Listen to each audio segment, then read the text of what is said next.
Good morning, Jonathan. Thank you so much for joining us here at the University of Waterloo in the School of Accounting and Finance.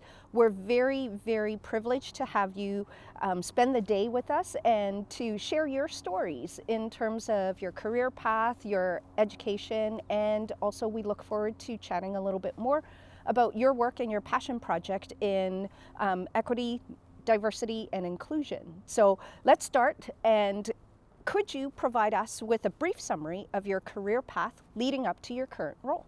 For sure. Well, first of all, thanks for having me. I think this is beautiful days, perfect weather, and so glad to be back on campus. This is new, where we're right now. I've never seen this before. This is absolutely beautiful. I've, obviously came to Waterloo and went to the accounting program, and shortly after that, went to PricewaterhouseCoopers for accounting work, and spent a couple of years there. I spent all my co-op terms there, which was fantastic.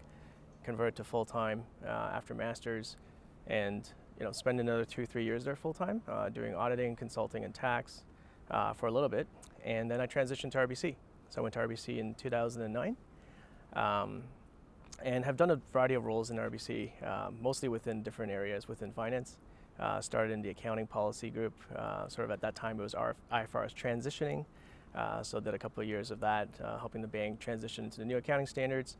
Then moved into capital markets. On the capital market side, the investment banking side, on the finance side, and did capital liquidity, balance sheet management, did business advisory, and most recently did performance management after doing controllership within the area. So it's been a good variety of experience coming through the bank, and obviously kind of putting what I've learned here to good use.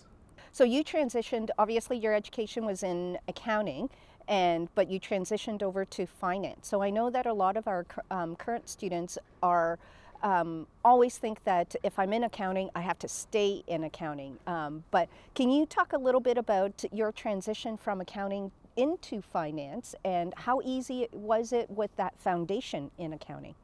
Yeah, for sure. I think accounting it's sort of the foundation for a lot of things, and every business needs it. And I think a lot of the concepts really translates into like any role that you do within the company. From my perspective, I think accounting really hits all the fundamentals around understanding the numbers, how activities translate into results, and also just how numbers can describe a company and activities to you. So the transition, I would say, has been fairly natural. So I think as you get into the corporate world, when you use your accounting skills to different jobs, I think a lot of times sort of the on-the-job learning requires you to have the fundamentals of accounting, but is actually giving you more of a flavor of like either corporate finance or like typical finance or like other types of work. So I would say it's not it's not like sort of over the weekend you transition, but I think it gives you all the right ingredients to really learn all the new skills in those types of jobs.